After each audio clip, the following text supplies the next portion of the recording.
The FS Breakfast Club, every Monday from 10:30 with Stevie P and X reacting to rugby. Live and exclusively on Forever Sports.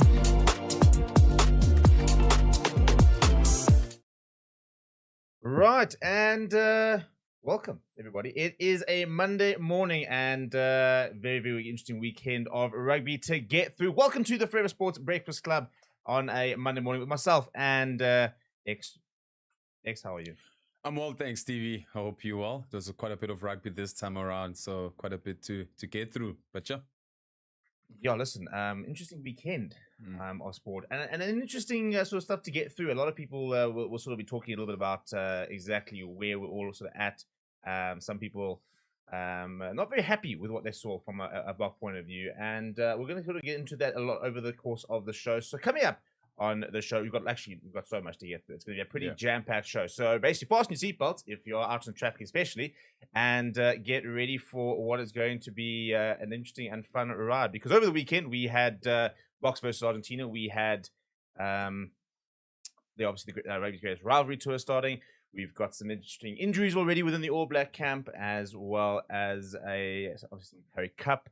And a bit of a rebrand, which is good too, because we do have a Sharks fan in the house. So, X, let's start with the Boks, because I'm going to put a poll on in the comments, and it's basically been an interesting last couple of days, to be honest. And obviously, it wasn't the best performance on Saturday. So I'm going to put a poll in the comments and basically saying, are you worried? Is that a bit of nervousness coming over here? How are we feeling in general about the Boks and about the situation? Because on Friday night, I think a lot of Bok fans were quite quick to jump on the All Blacks performance, and karma has a funny way of kind of bringing you down back to earth.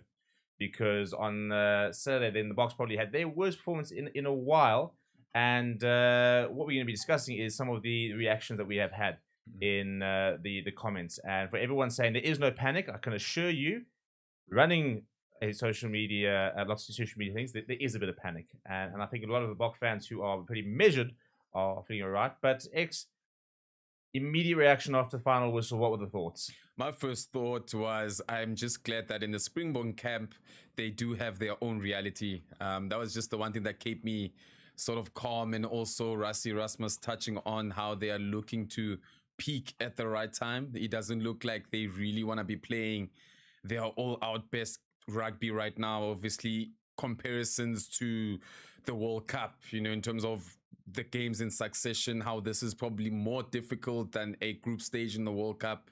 So all sort of those nuances kind of gives me the idea that there is a bit of control within the Springbok camp. Now we are allowed as fans to go off, let us be worried. Let's take care of that. But I think there's a couple of positives, Stevie, that we could take away from that performance. If we are looking at all the things that Rassie wanted to do to sort of tick in that fixture, getting some 80-minute game into a Sacha, into a Luet, into an Eben.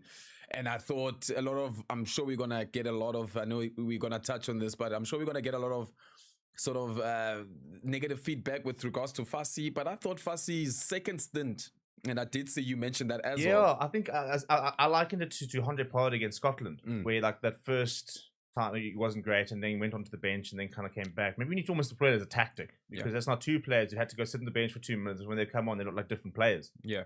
So I think if anything, I'm not too panicked. Obviously, we are having questions. The All Blacks still have 2 games that they're going to play. Good luck to the Sharks tomorrow. So they still have a bit of room to sort of improve in how they're doing things. I'm just putting my faith on the doctor, Rassie Rasmus, to get it. And potentially not the best game maybe in that first test, but I'm just sticking to his words of wanting to peak at the right time, maybe especially on those last 2 games, which could potentially be deciders, or rather the last game, the third game, that will be a decider as to who wins the 3-game series, not touching on the Baltimore. Yeah, I think a lot of people sort of seem to think that I've got the attitude that's just kind of basically a little standalone test. Whoever was one on the shores is who's one on the shores. But yeah, I think you're right, and I think at the end of the day, it's a case of we need to understand where we are. We need to understand a lot of the scenarios. But I saw an interesting reaction yesterday, and I think it was Kick On Rugby, and he basically said we can't have it both ways. We can't talk about the incredible depth that we've got when we rotate the entire time, and then at the same time, if you have a bad performance, try and justify it and say that they'll play coming back from injury. But I also think that two things can be true at the same time, because there were players coming back. There's always going to be a certain amount of disjointedness, and I don't think that just because we had a poor performance on Saturday that all of a sudden we can't speak about the fact that we got that depth. At the end of the day, the players that played on Saturday, ironically, a lot of the players who didn't perform particularly well are some of the players who we weren't really worried about going in. I mean, I thought on Saturday, my big thing was where's Kolisi? And we now know that there's a second hamstring, a different hamstring injury as well. I think it's very important to clarify it is a different hamstring. So everyone coming back saying, you see, he wasn't actually fit or whatever, like it was a completely different injury. And if you look at it, it does look like more of an impact-related injury in terms of what actually happened at the ruck. So we'll be very careful when we talk about, oh no, like he's not fit or he's not ready and the likes of that, because you've got to look at how that injury happened. But my thing is I wanted to see what was Etzebeth going to look like, what was Sacha going to look like, what was Monday from the back going to look like, those players coming back from injury. And I thought those were probably some of the stronger performers. And ironically, a lot of the players who have been so reliable and been so solid over the last few months were kind of the players that maybe didn't quite step out. I didn't think Etzebeth had a particularly good game. Kenny Moody took a while to get going. Ethan Hooker, who was phenomenal last year. I thought he had struggled a little bit. But some players also, I think, very much put their hands up in that game. So which players were you impressed with? Cameron Anakom. Obviously, Cameron Anakom, a guy that we know of, a guy that we know where, I mean, he hasn't hit his ceiling yet, but we've seen him put on some crazy performances within the Bulls camp. And obviously, we will be aware that with the alignment camps, there are certain things in the Boks camp that are sort of done differently. So even Rassie mentioned, I mean, we were quick. I think one of the journalists did ask in terms of, I mean, that performance at number 8, does that sort of... But Rassie was quick to sort of put those down and saying, hey, Jesper Visser is sort of our number 1, but it's great that we have another option in Cameron. But I thought Cameron Hanekom, I thought Edwin van der Merwe, I mean, he came onto the scene. Rassie told us about his affinity to chase lost causes. I thought he helped us quite a bit with the scrambled defense. Obviously, with the super aerial game that we were playing, I thought Ethan was there, Edwin. I'm trying to see, look, bomb squad, we are going to touch on it, but a couple of guys from that bomb squad, we saw a very lethal step from one Zachary Porthen. This brother just keeps on showing us different skill sets. But yeah, I would say Edwin, I would say Cameron Hanekom, Erdoglo, I thought he was good. And I was just happy to see the two locks also just play a full game and be assertive in how they did things. I didn't want to see too much roughness from them, but yeah. I think assertive is a very good way of putting it as well, because Rassie spoke about the fact that he felt that he saw the old Evan to a certain degree, very abrasive, did get a charge down in, for example, which is quite a landmark, well, a trademark thing of his. Yeah. The try came off the back of a contestable kick, which he got up and contested for. So I think it very much was a bit of a reminder that, let's not write off these players. I thought Lord getting through 80. And I think what I quite enjoyed is we always talk about the fact that they train very hard in during the week and have these many practice matches, which they're always quick to tell us are more intense than what happens elsewhere. But you can't replicate test match rugby. I really feel like you just cannot replicate it. And there was a moment where Sacha had gone for a run, came back, had to go for a run, and this was about 20 minutes in, and he just sat there, and you could see, I was like, that man is finished. And you can just see that you've trained and everything like that, but it's a different intensity. So I don't think people can really sort of ever replicate that and understand that a test match rugby is a different level. And yeah, I think some of the performances weren't great. And again, some of the more reliable players, I thought Kobus Reinach had his worst game in a while, but he's been one of our best players in the last calendar year. In terms of the reaction, let's talk about the kicking game, the dreaded kicking game. And some of the comments coming in are saying. From Evan saying, not thrilled with the performance, but expected poor performances with rotations and holding back on game lands before greatest rivalry in the World Cup. We're going to talk about that because a lot of the New Zealand fans also saying that that's kind of what happened in the Stormers games. And then Troy saying, I don't think we should panic, but I think the first game against the All Blacks will be the toughest because the Boks, with so many chances and so many changes each game, are not used to playing as a unit. There's a certain amount of always worry about that in terms of not having a consistent 15. And I had to say, no disrespect, but the downgrade PS to low is quite massive. We'll talk about some of that and the fact that some of the players I thought put themselves in the mix, but I think there's certain players that we definitely do miss.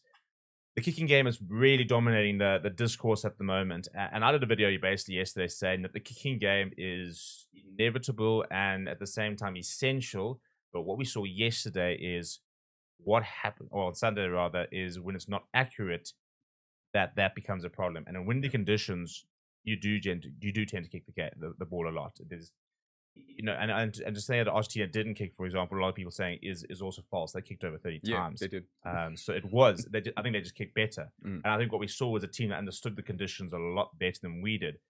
So, I mean, your thoughts on the kicking game in general, and maybe more importantly, the fact that maybe we didn't quite adjust to it, particularly in the first half, very well.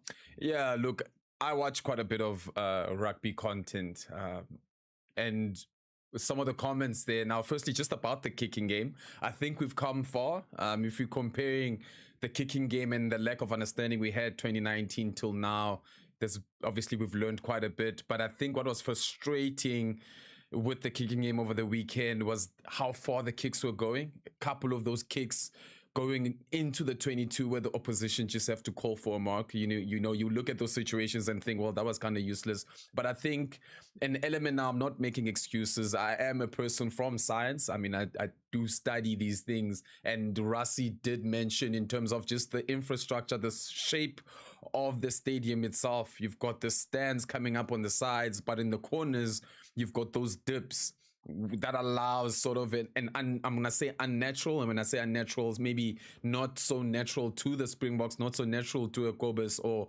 Monet or even a Sacha or a Andre, where the air is not sort of going the same direction. It kind of looked like it was a swirling wind. It was a wind that would almost even change in direction from one phase to the other. So I thought maybe, yes, we definitely sort of stuck to what we went onto the field. But something interesting, I mean, I did start this segment by saying I do watch quite a bit of rugby content. Something interesting that was mentioned is how Argentina were kicking, where they were looking to find more of green. They were kicking it in the middle. And also how the Argentine were defending our kicks. It did look like they sort of wanted to join the race to the kick instead of being at the back and waiting for the kick, where they're in a static position. Edwell or Ethan is more running onto them, a lot more sort of risk with the injuries interfering, where you in a realistic position to catch the ball. But it does look like now they were a lot flatter, turning around and running with the Springbok player, and even with the sort of what do they call it, the rule that was just stopped now with the blocking, protecting the blocking, the escorting rule. The escort, yes, yeah. Perfect. The escorting rule. You can't be an escort if you are the one who's going for the ball as well. So I thought there were some nuances there. Obviously, this is something I heard from, I think it was Tim on his channel, which I found very interesting. Went back to go look at it, and it was pretty fascinating. And one could think, were the All Blacks watching that? Is that something that maybe the All Blacks? And just lastly, without dwelling too much, also the amount of kicking we did, catch 22, was that Rassie's way also of just sending the wrong message to the All Blacks in terms of the amount of kicks that were made? As to, I mean, who do the All Blacks do homework on? Do you do homework on the England game, the Scotland game, the Wales game, the Welsh game, or do you take it back to Wellington, like I said last week? Who do you do, or what game plan? And lastly, when we talk about depth, I don't think it's necessarily always just about the amount of options we have. The depth is also the game that we play. Yes, Kick On can say those things, but at the same time, we can switch it up. We can kick this week, and next week we could play a different game. And I think that's another game that's being played off the field by the two coaches, is making sure that not everything is out there to be analyzed going into that first test. Long one, but I hope I got everything up there. There we go. Well, I mean, you got to get used to the ranting, because you are on the 60 Rec and rant duty later. Yeah, I think we have seen us being able to adapt. So to say that we can't adapt is a bit flawed. And again, we do have this, or I think many of us are hoping that we've got this idea of we're going to sort of hold back. I mean, maybe we have shown all our cards, who knows? But I'd be very surprised. But we've definitely shown that we can adapt. For example, when we went and played against France a couple of years ago, and they basically looked at the fact that France, even before sort of the World Cup one, and especially post that as well, there were certain games where we just decided, well, we're not going to kick to you. It doesn't matter. Every single time you kick to us, we're going to run straight back at you. And we did for a game. And there was a complete, very, very deliberate that kicking. So it's going to be it's such a nice game of chess. We've got, two more games coming out from the All Blacks to be able to, and tomorrow we'll talk about the poor Sharks and what they have to deal with. But lots and lots of a bit of cat and mouse at the moment. But one of the worst stories about this weekend is Kolisi going off injured, and lots of people now raising, probably rightfully, sort of flags about the worry we have going into the World Cup. So my question to you guys, and by the way, if you'd like to really weigh in on the likes of that, then go and get into the comments and let me know what you guys think of that, and send us a voice note as well. We'll put the number on the screen very shortly, and send us a voice note. Let us know what you thought of the game, and of where you're at with the whether you think Kolisi is going to be able to make the World Cup or not, and that's what we're going to chat about in a little bit. So I'll put a little poll on as well. But at the moment, we asked, are you worried about the Springboks after the performance versus Argentina? 64% saying no, but 36% saying yes. So there are people that are a little bit worried. And you can be worried if you want to. I think I'm sort of bubbling into sort of nervous energy at the moment. But my main worry comes with whether our captain is going to be able to get through to the World Cup. And we'll chat about that right now. The FS Breakfast Club, every Monday from 10:30 with Stevie P and X reacting to rugby. Live and exclusively on Forever Sports.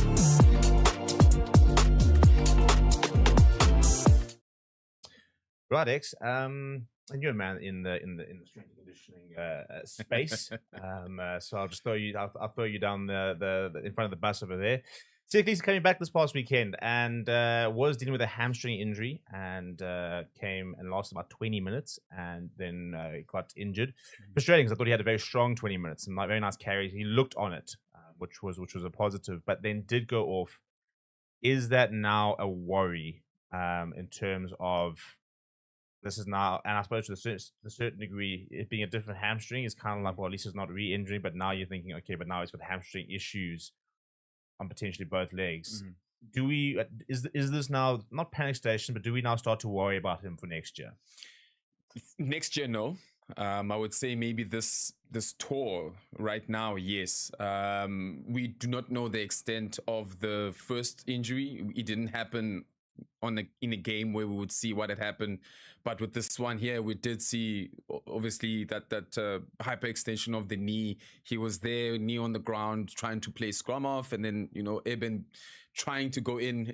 It was funny because he was saying that it would have been a try because there was a penalty there. Yeah, I did enjoy him asking for that penalty try and saying, but if you hadn't stopped me, I was going to go over. So no penalty try, and the ref said, not quite, mate. Yeah, but look, first things first, I think for me, when I was chatting about this, I took it back to the knee injury of Kolisi, and I know when you are in rehab and you're also trying to sort of get you stronger, the hamstring obviously is your accessory muscle to the quads. When the one extends, the one sort of lengthens, the one shortens. So it is a nice sort of way to relieve the knee a little bit. So look, from just looking at Sia from the training sessions we've been to, it's clear to see that his hamstrings have grown quite a bit. He's put on quite some tissue on his hamstrings since the knee injury. So my question was, is this more of a conditioning thing? Look, he's not the only one who has sort of lost connection with his hamstring. We did see Riley Norton. We did hear of Jaco Williams as well, which a bit worrying that there's so many hamstring injuries coming out of the block camp at the moment. And I mean, we can do a bit of research. I don't have the answers for you now, but in terms of what running, I mean, hamstring is a running muscle, sort of that strength and length and return. So you would assume that a lot of running, a lot of fitness would have attributed to the other hamstrings. But to cut this short, look, I think let's wait for the scans. Let's see how bad the tear is. Again, I think it's very important to note that it's not the same hamstring, and I think that is somewhat a positive. I do think that hamstring is pretty fine, and I think look, if we do see Sia at all, we'll probably see him on that third or fourth test.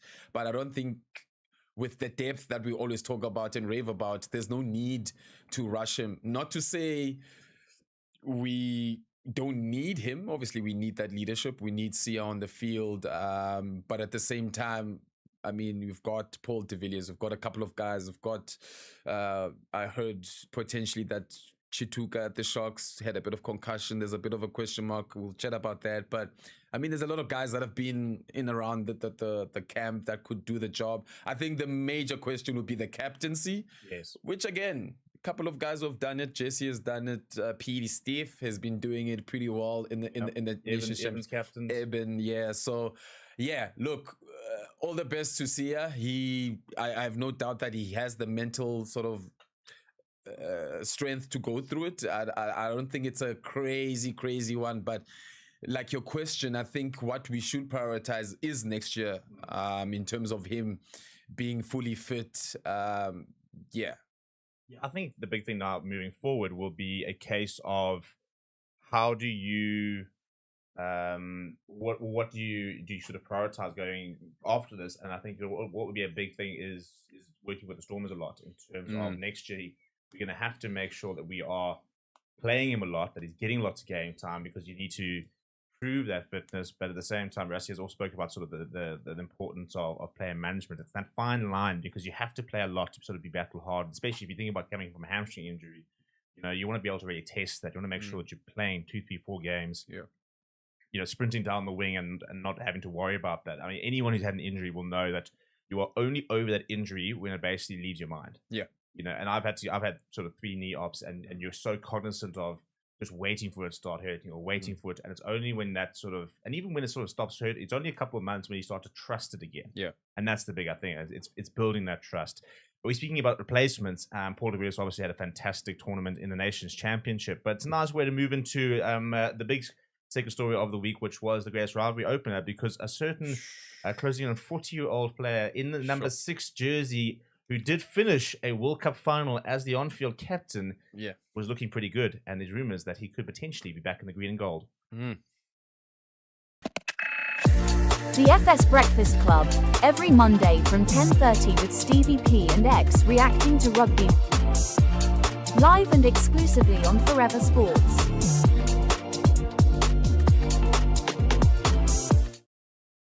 Right. Rugby's greatest rivalry tour. It started. We've got it, and I tell you, I'm on my personal channel, I kind of do like I'm starting sort of these Monday, unfiltered sort of chats about just whatever what on my mind, and I'm now in 2 minds about whether I want to go in about the reaction to the Springboks or just how excited and buzzing I am for Rugby's greatest rivalry. And it's weird because and lots of people spoke about it, and interestingly, Canal only announced the deal to broadcast things on Friday, so we haven't really seen much build up on like DSTV and other Boks games, but obviously it's been lots of build up on social media and the likes of that. Yeah. But I do feel like we didn't quite get maybe the build up we deserve. But on Friday, it suddenly kind of really hit me, and I just thought, how cool is this? How cool is this that we're going to see All Blacks versus the Stormers? So many of these All Blacks players haven't even been to South Africa. Some of these Stormers players have not played against you. I mean, Ron Null spoke about that in his post-match and said, you know, we're just so honored. Just please don't undersell just how big of a deal this for us. Diamani crying in half the Stormers team crying in the anthems. The Weinberg boys. This tour is going to be phenomenal, isn't it? Goosebumps. Goosebumps. I teared up, Stevie. I think let me put it out there. Well, you and half the Stormers, we'll just crop you back into next to Diamani with the tears there as well. And I think so. What was happening is I'm walking home. I'm literally entering the house. I'm singing the New Zealand, the All Black national anthem, actually out loud. And I mean, my girlfriend at the time is watching me. Is like, you even know the national anthem? And it hit me when she asked me that question, because it's part of our growing up. We know the New Zealand national anthem. I wouldn't say word for word. I mean, the first part where it's not English, you kind of say a few things. I would be interested to see how the Cape Crusaders managed that part on Friday. But you just realize the magnitude, and then the haka goes on. I'm standing there. I'm shaking side to side. They said 50 years, Stevie. 1976 was the last time. I don't want to trail aside too much, but we did hear a little bit of the Griquas head coach saying that, you know, we feel like we should have been involved in this, and it's good to note that 1996, 1818, Griquas and All Blacks, they actually drew with the All Blacks in that series. It's something I want to just sort of nudge as I get into this question here is just how things have changed, Stevie, in the era of rugby. The last time this tour happened, it was 96. The game was professional, but the Cara Cup still had weight. So a lot of the teams that would have played the All Blacks were teams that did well, I'm guessing, in the Cara Cup at the time. Now it's a professional era. You've got the 4 franchises, and those are the 4 teams you're going to play regardless of how well they are doing. I mean, if you're looking at a team like the Sharks, who are going through a change and new coach and whatnot, but because they're the franchise, they are the ones who are going to be facing the All Blacks. And you're sitting with the situation where there are players like Faf de Klerk. I mean, that whole Griquas team, Boland as well, who have been playing out of their boots. But just a side note, I just wanted to mention that in a sense that this greatest rivalry is also arriving at a time where things are different. And I think there's a lot of things that could potentially improve as these tours go on. It's the first one at the end of the day. I think that's the really important part. Yeah, no, 100%. But Friday, Wynberg boys, they win a war cry competition, which I guess the prize was for them to be there, all for that to come together with Yakin playing his first game for the Stormers. I saw the banner and I was like, that is just goosebumps stuff. And I'm sure, I mean, he would have been locked in, but even in the warm-up, when you walk out and you hear the corner, and they were such a vibe. Shout out to Wynberg. And I know that there's going to be a school at every domestic game, which is really cool. Is that what's happening? Yeah, I heard. I stand on correction, but I want to say Northwood is there tomorrow night. For the Sharks game. So, but Yakin, 20 years old, and there must be so many nerves, but at the same time, it must have been quite almost calming presence to a certain degree when you think, well, you know what, I played in front of those boys. And literally in front of a lot of those boys because he is only 20. So, you know, the boy, I mean, his grade 8s inverted commas are probably only like grade 10. Phenomenal though. And was that the whole school, Steve? Like, there was so many of them there. Was that like a war cry team, or was that like grade 12 to grade 10? Like, what was the matrix? Like, how did they get all of them there? You definitely probably find it was probably a pretty big. I mean, I'm sure. I don't think. I mean, the Wynbergs is huge. I mean, I actually have no idea if it would have been the entire school where they would have limited to a few hundred or whatever. But very very cool concept. Beautiful, man, beautiful. And again, will we be able to? Will Kings Park? Will Loftus be able to? No. Look, Kings Park are in trouble in terms of the game that's being played there.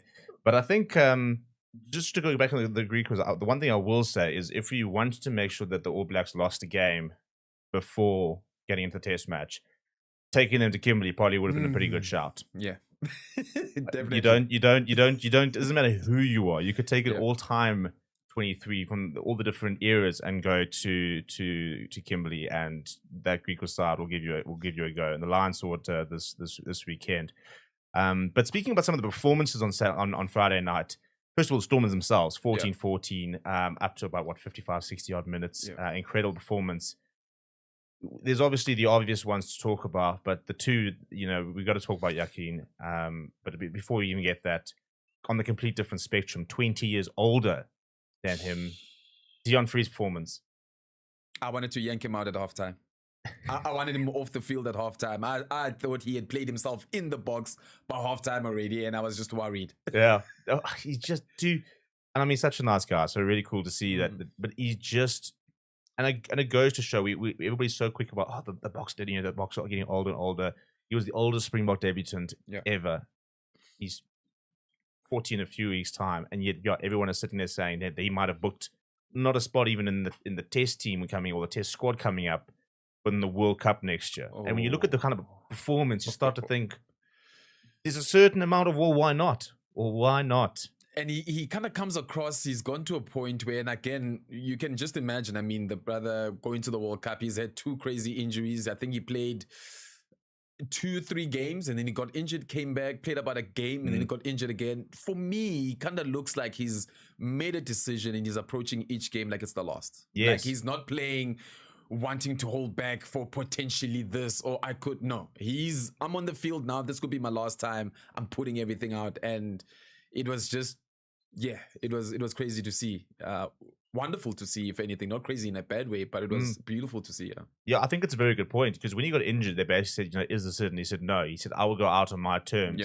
Yeah. So it was a big thing for him to come back and to get onto that field. And I think you're right in terms of, yeah, it could always be the last. And maybe that is a bit of a hunger you obviously just can't replicate in the younger players, because yeah, I think it was a big wake-up call when you could get that long-term injury. I mean, something like a Frans Malherbe, for example, we wait and see if he makes his comeback. But I'm sure if you had asked like a Steven Kitshoff, what would you have given for that one game, that last game, just to get out and to finish? I mean, I was there when Brock Harris played his last game. It wasn't even intended on being his last game, but he knew it was his last season.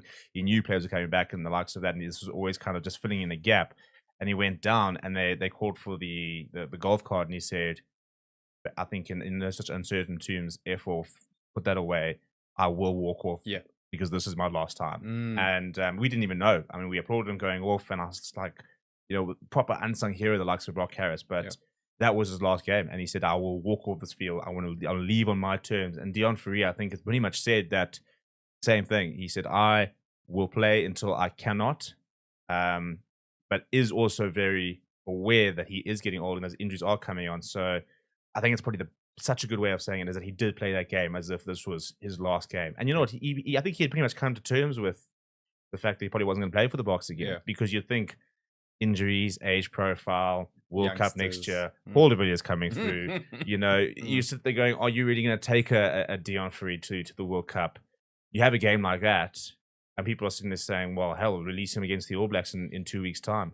But on the complete opposite end of the spectrum, in fact, somebody who was hadn't even been born yet when Deon Fourie was playing Currie Cup. Just on a note, if anybody's been watching the builder towards Great Rivalry Tour, there's been lots of previous games and different Currie Cup games and the likes of that, and Super Rugby games from back in the day, and all these classic clashes. If you watch them, there'll be a classic clash from 2007. Deon Fourie pops up everywhere. All these different things from like 20, he's there. And but whilst he was making Super Rugby debuts and Currie Cups, a certain flower half was still in nappies. And I tell you what, you speak about somebody, the maturity of Deon Fourie's performance. What about the maturity of a 20-year-old Yakin Ahmed's performance on Friday? Look, it was, first off, I'm watching him and I'm like, I wonder what's going through his mind. Is he just thinking, look, let me just do my basics right. Let me just get the ball. But again, it's one thing we must not forget. It was his debut. He hadn't played a game at all. He hadn't played Currie Cup. I had to try and find a photo of him to use in our things, and I did find a photo of him in the Stormers jersey. I was like, oh, that's perfect. But it was the Stormers 23. Well, it was the XX. That in terms of brand. And when you're talking about branding, it's quite a nice way to talk about what's coming up soon. But that was the jersey he was in when I had to find, because it wasn't a photo of him playing for the Stormers, because he hadn't. Yeah. And look, I think the Stormers are going to find themselves with yet another predicament. I mean, they recently just had to not necessarily let go, but Manilibok had to sort of move to allow room for Sacha to come in and get used to playing 10. Now you've got Yakin coming up and listen, there's a Johannesburg franchise that could do with an extra 10. So I'm very happy for them to give us Yakin or Sacha. We'll take either. We will take either. But another guy, look, a bit of a negative. Yes, Yakin well played. Another youngster that was there who, very unfortunate. I don't even know what happened. I don't know if there was an underlying sort of factor, or was it just fate, or was it, what can you call it? He was literally just turning around, and I thought it was his Achilles in terms of just how abrupt it happened. So for those of you who didn't see it, Imad Khan, about 4 minutes in, was running towards a ruck, and literally his foot was even kind of in the air, the foot that actually went, and he just, and I actually heard it when I was watching. I heard, you heard the scream. And you can, or if anyone's played rugby or any sport and someone's done their Achilles or something, first of all, when you hear the Achilles, it sounds like a gunshot. Yeah. and you just and there's a certain scream or that somebody, and you'll know, that's done. Ego is off. You are just feeling pain. So again, another situation where we'll hear: is it an MCL? Is it an ACL? All of those CLs, or is it a meniscus? Or we don't know. I mean, a lot of things happening in the knee. But I think, apart from Yakin, I think the Stormers as well will be happy about that performance. I mean, again, the viewers should be, or the listeners should be aware that the URC is starting a bit earlier this year, starting on the 25th of September. So that's what, if you're looking at the date now, it's the 10th of August. When Lions play, which will be the last club game, that'll be the 25th, I think it is, of August. There's literally a month. And then the URC kicks off. So listening to Dobo and how he has sat down and planned how now they're going to go home, rest, and then sort of restart the preseason. If this was your midpoint, your halfway point of the preseason, I think they're looking good. I think the Stormers are really looking good, and pretty excited to see Yakin play in the URC, because there is no other place for him to play now. Play at the All Blacks, go play URC. Yeah, well, this is the thing, and I mean, I mean, Yuri Matia had a very nice season last year. I mean, they were playing some of their best rugby when he was at 10 in the first half of the season. So, yeah, I mean, an embarrassment of riches, really, from a Stormers point of view. But it's a good point in terms of, and that's what Duran Nel said. He said, we basically had to get into preseason, build up towards this game. He says we have a week off, and then we're kind of back into a preseason. So. You always have warm-up games in and around your preseason, but to have something like that, to really be able to stretch yourself and stretch the legs out and see where you're at, and to get information, because you could sit there saying, okay, I mean, our plan is to play Yakin a bit in the URC, but where is he? Because I think, and I mean, we need to be very careful when it comes to our young players. We look at our under-20s, and they are a different level. They're also still 19 and 20. So we've got to find that balance between bringing them up. Also, and I keep laughing, we can't just discard the other 15 years worth of players that are in there. So many players. It's like the whole Hashim P situation. And everybody's sitting there saying the Lions just don't know how to develop youngsters because Hashim P doesn't play. I'm like, well, first of all, the Lions have got the youngest squad in the country. Second of all, look at the youngsters who are coming through. And third of all, this whole Hashim P's being wasted. He's 21 years old. 22, I think, now. And they even asked him, and he said no. He says he's very happy where he is in the journey. He says he's taking steps forward. He's learning, and that he's getting some experience, and he knows that when he gets the chance, this is what he needs to work on. And I think he's going to be an absolute superstar. But I've also seen that there are fundamentals in this game that he needs to improve on. And we are too quick to look at certain things when it's under 20 players and say, cool, they're ready, off we go. And I think that would have been a nice barometer, because Yakin's looked very comfortable at under 20 level, looked like a level above. But there are steps to the game at the end of the day. So now you can look at him and say, no, well, look, he does look ready at this level. Is he ready to play a test match for South Africa tomorrow at Ellis Park with 85? Probably not. But we've got to be patient with these under 20 players. We've got to bring them out, and we've got to protect them as well. But I think another one that on the flip of that coin, the game, Vernon Matonga. The prop. Yes. I think on the flip on that coin, that game would have been also an eye-opener for maybe senior guys who maybe haven't gotten the look in enough, but who showed not just Dobson, Adobo, but even Rassie, to say, hey, there's something here. Vernon was the set piece, I think, just in general of the Stormers. Their mauling, we know how their mauls are. They dominated quite a bit. I mean, beginning of the URC season last year, they won, 7 games on the trot.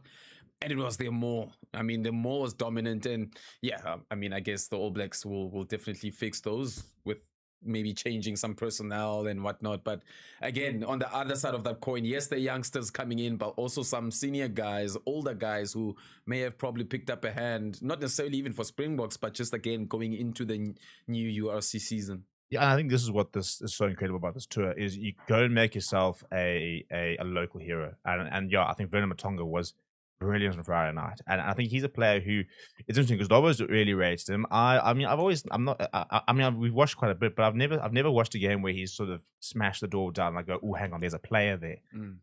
But Friday night he did exactly that, and he is a nice young player. And to do that, I mean, Pasita Tosi, for example, on the flip end, a lot of All Blacks fans are probably sitting there saying, well, if you can't handle the Stormers' loose head, what are you going to do when you've got, if we manage to find a bionic knee for Ox and get him out there? But your Gerard Stennekamps, your Jan Hendricks, the likes of that. That's probably also the word to the Sharks players tomorrow night, your Bulls players on Saturday, your Lions players. Go and make a name for yourself. Especially, I think, the Lions who've got the most. They'll have the closest to and the most complete squad, and there are lots of Lions players there who have been knocking on the door. Henk van Beek, Franco Horn, who haven't quite been able to get that call up to the box. And I think Henk van Beek's more injury related. Franco Horn, for me, has been one of the most consistent performers. Doesn't necessarily suit the Bok game plan. But Kwaka Smith had a similar kind of thing when people said that. And he had a man of the match performance for the Barbarians against the All Blacks. And we all had to sit there saying, well, so that's where you can. Even if you are a senior player at 28, 29 years old, but you haven't had a look in the box, you go and do it against the All Blacks.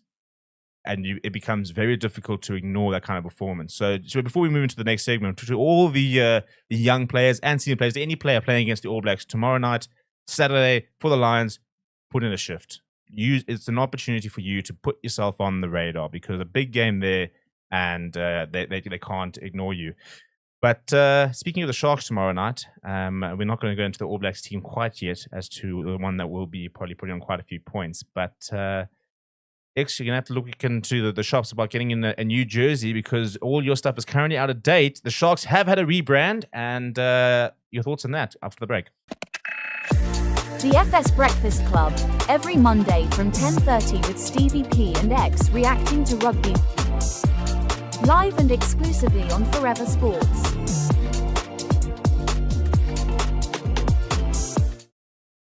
How do you feel that you're no longer a Sharks? I think they were officially just the Sharks fan, but you are now a Sharks rugby club fan. Yeah. It got me doing a bit of research. I was a bit taken aback. What is the difference between a franchise and a rugby club? Is that a step up, being a rugby club and ironically, they're a rugby club, but they are a franchise because the model is still a franchise. But yes, they've called themselves a club. Yeah, so look, I wasn't too when I saw it happen, and if you do follow me on social media, especially Instagram at XReactingtoRugby, you can plug yourself, don't you? yeah, on XReactingtoRugby. I mean, look, a little bit of a history. I mean, me being XReactingtoRugby was just me always being passionately going off at the Sharks on social media, on my stories, and for me, I've always just wanted to see a change within the Shark camp. It did feel for me that it never really was about the personnel. A lot of people were sad seeing, look, you are going to be sad when Luan Khilumi signs for the Bulls. I feel like that's one player we should have held on. But when we saw the Seers leaving and a lot of the senior guys leaving, Apelele going to Japan, I wasn't too fazed because I strongly believe that what we need to fix is not it's not the players on the field. We've got a lot of players. We've got some guys. We've got a guy called Lorenzo Julius who hasn't really done anything crazy since he's under 20. I mean, what we were hyping Yakin and Sacha, for example, he was the talking point in his years of under 20. Yeah, I mean, Lorenzo was when social media was getting into this game. Lorenzo Julius was there. Schoolboy prodigy, the whole thing. Yeah. So for me, the change itself, I don't mind it at all. But again, I cannot be ignorant of the history. It does look like when you look at the branding of the Sharks, first things first, SRC. I don't think they did enough research there. Student rugby. Yeah, clearly not enough if they went to university or had SLCs at school. Immediately, I went on Instagram and I searched the hashtag SRC and I was just scrolling, seeing what pops up. Look, the Sharks have sort of come in and dominated that hashtag, but wait until the new SRC is announced at all the universities, then things are going to get a bit weird. SRC in South Africa, guys, so anyone listening outside of the country, Student Representative Council, it's a body within universities that take the concerns of the students. It's a little bit political, quite a bit political. I always looked at it as a gateway into politics anyway through the schooling system, but nonetheless, we're not going to dwell about that. The Sharks, it does look like with their branding as well, they are moving away from the shark itself as an animal. They are moving more onto the water. It's the new wave. It's the tide. Everything is now about the water. I think that's probably the part I didn't like because I think that maybe I'm being nostalgic, but I also think in the days of AI and the whole thing, we're moving away from a lot of your sort of your legacy concepts and the like of that. And as a fan, I just think sometimes I miss some of the fandom. You know, I miss being a kid and being excited to see the lion mascot and the Sharks mascot. And I know that they've still got an icon, but I do think it's sad moving away from the shark itself being the little badge there. No, look, it is it's a crazy transformation. I mean, we did see the Stormers do it. We're potentially going to see some other franchises do it. But I mean, the Stormers sort of reimagined the S. A lot of people were but we got rid of the shark completely. Yeah. The shark with the rugby ball, it is now just 3 letters in sort of a, and I think Rock Nation will never catch slack because immediately a lot of the comments were about, oh, this is so NFL-y, this is, such an American influence. And obviously, I think if anything, I always say this when I give up, we cannot stand still. Yeah. Things are changing. The game is improving. The game is evolving. Yes, a lot of people are saying Sharks are now like a marketing sort of company. I mean, look at their social media. There was a I don't want to get it wrong. I don't know if it was the Harlequins. One of the owners in the Prem said, "We are not a rugby club. We are a marketing agency that plays rugby." Yeah, Harlequins. And again, talking about the North, we played Cell Sharks, Stevie. And our CEO, who's still our CEO, is it Marco Mazzotti? Is it? Yeah. He put the challenge to Sale Sharks, saying one of us needs to let go of the name. Oh, and you lost, didn't you? One of us is tuna. I think this is our way of accepting that loss completely. Maybe there was actually a genuine bet, and we lost, and we went, oh shit! Now we actually have to. Well, we've solved it. We've solved it. Yeah. I must actually go try and find that result. Yeah. Because if they did lose it, then maybe that's exactly it. They lost the right to the Sharks. But if anything, it will take a while. There will be fight back. They did lose. Yeah, no, we definitely lost. Yeah. You could have asked me; I would have told you. Yeah, well, there we go. So that was it. All the speculation, it's gone. They lost the right to the shark. Yeah. So yeah, those are my thoughts. If this does translate onto the field, I did see there was a nice video that was done.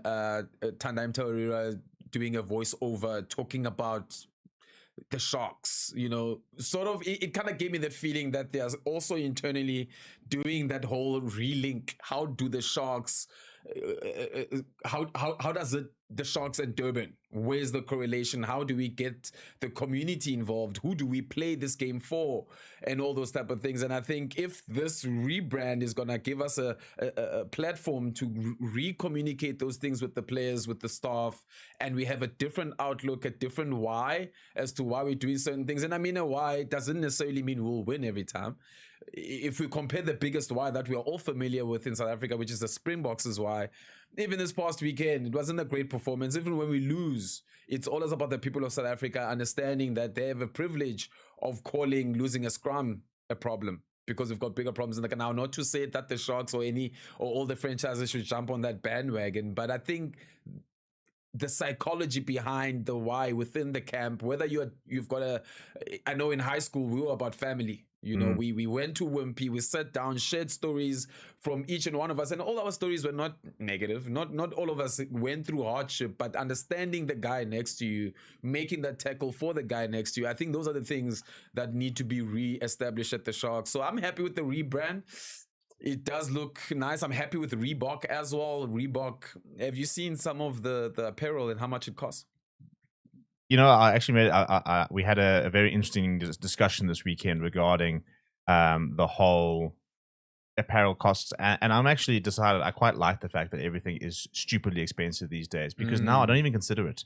It's become so out of touch. It's not even I like that, but it's a bit expensive, because yes, you're not getting much out of that store from under 1,000 rand. Yeah.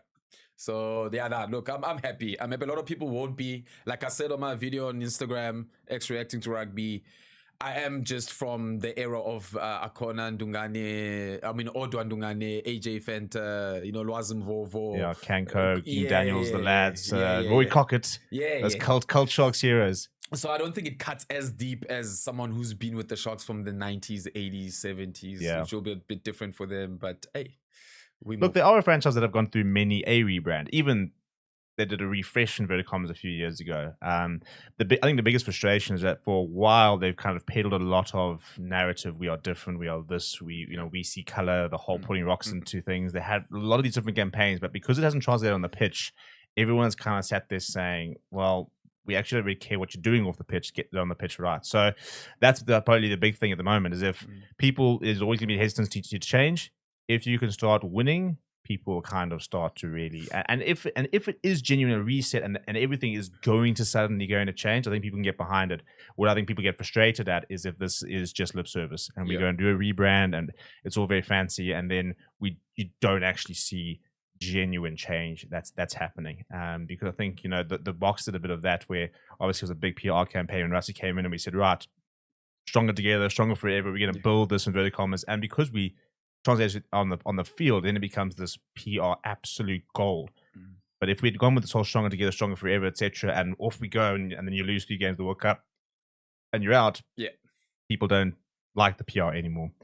But we've been ranting and raving all episode, and now we're going to be moving into the 60-second rant, and I'm going to get this in early because after this we're going to have to really listen to how X is mentally preparing for what's going to go through tomorrow night on the Rugby's Greatest Rivalry Tour. Basically, every single week, though, we have a 60-second rant where you are given 60 seconds, either myself or X. I last week had to rant about speaking to parents of schoolboy rugby players and basically about just calming down. And the topic for this week's 60-second rant, and X was not particularly impressed with me because I think it's a bit more difficult than maybe mine was. But basically, you have got 60 seconds with the South African rugby president. You're in his office. He has to give you these 60 seconds of time, and you can basically say whatever you need to say, get it off your chest. That is the 60-second rant. And moving forward, by the way, we will be putting this out on social media, and we want to get your rants in and hopefully see if we can maybe pitch you guys up against it and see who's got a 60-second rant. Maybe we'll even go a bit of a you have to go pro, you have to go against, and we'll put them together and throw it to the comments. But this is X's 60-second rant about if he had 60 seconds with the SA Rugby CEO. Coming up. The 60-second rant on the FS Breakfast Club. All right, Mr. Mark Alexandra, this is X. Nice to meet you. And I think if I'm talking to you, I have to start by saying thank you. Since coming on 2019, a lot has changed and there's been a lot of focus on the Springboks. The Springboks has governed the country now, but we need to have a foothold over the other games within South Africa. We are losing touch with our local game, Mr. Alexandra. We need to be quick. We need to redefine things like the Currie Cup. We need to give a bit of value back to the local game. Let's have a situation where we can see some Springbok guys playing for the local in the Currie Cup. It is a long-winded one, but if anything, I just want to say thank you for what you've done so far, but there's a couple of things that we do need to sort out within the local space of rugby. My man didn't even need 60 seconds. Off we go. Thank you. I agree. And fair. And this is also the thing, you know, we've done so much good over the last few years. The Boks, obviously, at a different level. I do think there's a lot to sort out below that. I think we had a situation, schoolboy rugby is, in terms of rugby players, putting through phenomenal players. And at a university level, Varsity Cup's working. But I think between Varsity Cup, URC, and the Springboks, Currie Cup First Division, Currie Cup, Club Rugby, there's a lot that needs to be sorted. And I think Club Rugby, I just, I always liken it, and I always think that football is such an amazing sport because you've got the idea that a club can go from being the small community club to right to the top at the moment. Yeah. And I think that we lose that a bit with club cricket, but much more we lose that with club rugby. And club rugby is such a vibe in South Africa. The other day, I went past the club game, and I keep saying I need to get to club games, but they always clash with the URC games. They're difficult to watch, but there's so much talent out there, and just in terms of your level of the game and building the game, we've got to try and sort the club system out, as well as what the Currie Cup sort of is going to be. So fair enough. Well, we'll send it. I'll email. I don't really have his email address, but let me just pop it to Mark Alexander and see what he has to say. The big one coming up this week, though, just in the last few minutes, by the way, get any sort of thoughts on that into the comments. And I want to ask you what you guys' score predictions are for tomorrow night. But the final, as we wrap up the show, we've got a big Rugby's Greatest Rivalry match coming up tomorrow, as well as one this weekend. And it's going to be very, very interesting. The FS Breakfast Club, every Monday from 10:30 with Stevie P and X reacting to rugby. Live and exclusively on Forever Sports.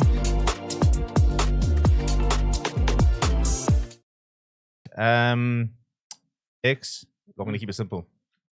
The All Blacks have named a pretty good side for tomorrow night. On a scale of 1 to 10, how many blood pressure tablets did you have to consume when that 23 came out? About 10. I think all of them. There's a full box just being downed. Try and get through. It's going to be a long night tomorrow night. I unfortunately foresee. I hope I'm wrong. Look, we did say it. I mean, if you look at how these fixtures are laid out, it's easy to assume that maybe the second club game will be the game that they wanted to play. A lot of the guys they would like to play in that first test. Yes, the Bulls game is a full 7 days away. It's on Saturday. They play the first test on Saturday. But I did think that second test, I don't think this is about the Sharks, although I kind of did make it about blaming the Sharks, saying, why did you guys pick Ma'anonu? That's what you get for having Ma'anonu as your number 23. We heard, I forget the brother's name, the selector, Sir Graham Henry. He did say, like, look, the guy, he's going to bring it. He's going to bring it to the All Blacks. Yeah, look, the Sharks, it'll be a long one. Score prediction? Is that what you want me to give you? I don't know. I'm not sure I'm that cruel, but what would be a successful night for you? A successful night is bringing the fight back. A successful night would be, not to say, because it's definitely not the same team that the Stormers played, but just let's not get any 50s. Let's have a game where the 80s, well, not 80, because that would be the whole game. Let's say 60 to 70 minutes of the game. Let's be in it. Let's walk out of the game with the All Blacks having questions that they need to answer about their game. Let's walk out and the Sharks fans are a little bit optimistic with the rebranding, with the new coach who will now obviously start the season as the head coach in JP Peterson. There's a lot of room. We're not expecting a win. But looking at that starting lineup, yeah, that is as A-team as it can get where we are in the tours so far. I mean, Will Jordan is not there. I think that would have been the nail in the coffin if Will was at wing or fullback. Yeah, probably just as well that Arnie decided not to travel, because if he could have thrown him into the mix there as well. But it is a very, very strong All Black side. Well, who knows? Who knows? And as I said, for all the Sharks players, make a name for yourself. But that's unfortunately all we have time for this week on the FS Breakfast Club. I know time flies when you're having fun, hey? But yeah, absolutely buzzing to see what happens tomorrow night. Ma'anonu up against the All Blacks is going to be amazing. The Bulls on Saturday, I'm expecting to see a pretty good Bulls side as well at altitude. So they've got that sort of 16th player as well. And then we're ready to move into test match season. Coming up in the week, we've obviously got the Mad Show, which will be dropping on Thursday this week, unfortunately, because of the Rugby's Greatest Rivalry. Decided to put all that on a Tuesday, so we've had to delay recording for a week. Obviously, we'll have watch-alongs of all the Rugby's Greatest Rivalry matches. And if you want to then go and check out what's happening after the matches, XReacting Rugby is got a lot of things to talk about at the moment. It's quite easy as a content creator now, isn't it? It is. There's a lot to talk about. And I mean, again, I do know that Ma'anonu is the talk of that 23, but let's not forget of Zakete Lucia at fullback. Let's not forget of Vusi Moyo at number 10. And also Nick Hatton, youngster captaining the team. I think he's also a guy who's got a lot on his shoulders going into this fixture tomorrow. But yeah, a couple of Boks as well that have been sent back. And hopefully we'll see Vincent fit. But I think a couple of Boks that the Sharks would definitely like to have brought a few back. But everybody else, thank you very much for joining in. Please do smash a like on the video. Please do subscribe to the channel as well. The FS Breakfast Club every Monday here on Forever Sports, and we'll see you in a week. The FS Breakfast Club, every Monday from 10:30 with Stevie P and X reacting to rugby. Live and exclusively on Forever Sports.